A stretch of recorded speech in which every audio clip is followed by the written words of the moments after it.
हरियाणा विधानसभा शीतकालीन सत्र के पहले दिन की कार्रवाई आज पूरी हो गई है। कांग्रेस ने कई मुद्दे सत्र में उठाए। हमारे साथ कांग्रेस विधायक बीबी बत्रा साहब हैं। सर, कई मुद्दे उठाए, काफी नोकझोंक भी हुई, वॉकआउट भी किया गया। सर, कैसे देखते हैं? सबसे पहले तो हमने अर्जेंट मोशन मूव किया था, which should have been accepted by the speaker. एक बहुत अहम मुद्दा था। 40 से ज़्यादा मौतें हुई हैं, जहां पर हुज ट्रेजेडी जिसको कह सकते हैं, अवैध शराब का मामला था, चाहे वो यमुनानगर की बात हो चाहे अम्बाला की बात हो। और उसको इतने ज्वलंत मुद्दे को भी अगर सरकार नकार देगी और उसको सिर्फ काला टेंशन तक रखेगी तो ये बात गलत है। काम रोको प्रस्ताव होना चाहिए था। काम रोको प्रस्ताव का ये मतलब ये होता है कि सारे कामों को छोड़ के और उस पर डिस्कशन एडजमेंट मोशन को पहले लिया जाए, पर वो अपनी परंपराओं का जिक्र करके उसको रिजेक्ट किया कर दिया उनको। अब 18 तारीख को लगा हुआ है, हम इस पर चर्चा करेंगे और अपने विचार रखेंगे। लगता क्या है सर, क्यों रोका गया काम रोको प्रस्ताव? सर, आप कह रहे हैं कि एक अहम मुद्दा। वो अब जस्टिफिकेशन देते हैं कि आज तक काम रोको प्रस्ताव कभी कांग्रेस के टाइम भी एक्सेप्ट नहीं हुआ। That's not a correct answer.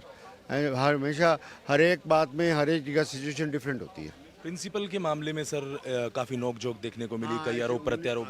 19 तारीख को ये मामला रखा गया है। कॉन्स्टिट्यूशन मोशन मैंने ही दिया हुआ है, उस पर चर्चा करेंगे और सारी बात निवारण करेंगे। आज जो नोकझोंक हुई, कांग्रेस विधायक दुष्यंत जी ने गीता जी के ऊपर गलत एलिगेशन लगाया और गीता जी का जो पक्ष था वो बिल्कुल ठीक था। लेकिन उनकी तरफ से ये कहा गया कि सर 2005 में हो या 2011 में हो, जो उनकी तरफ से पक्ष रखा गया उसको। 2005 में वो मंत्री नहीं थी।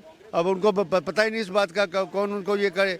उसके बाद किस बात के लिए वो कहते हैं उनके घर में मीटिंग थी। उनके घर में कोई मीटिंग नहीं। एक मेंबर वहाँ पर खड़ा होकर और वहाँ पर स्वीयर कर रहा है। ही शुड बी बिलीव्ड और हियर से एविडेंस शुड बी बिलीव्ड। तो आपको क्या लगता है सर, आने वाले दिनों में जो मुद्दे आपकी तरफ से उठाए गए हैं उन पर किस तरह से सर? ये सरकार जाने को है, चंद दिन है सरकार के। बहुत बहुत धन्यवाद। तो बिल्कुल कांग्रेस विधायक बीबी बत्रा की तरफ से बात रखी गई और उनकी तरफ से कहा गया कि कई मुद्दे उठाए गए, काम रोको प्रस्ताव लाया गया लेकिन उसको ध्यान आकर्षण प्रस्ताव में तब्दील कर दिया गया। कई अहम मुद्दे कांग्रेस सदन में लेकर आई लेकिन सरकार ने कोई भी ढंग से जवाब नहीं दिया, ऐसा बीबी बत्रा का कहना है। कैमरामैन सोनू के साथ नकुल जसूजा, MH1 न्यूज, चंडीगढ़।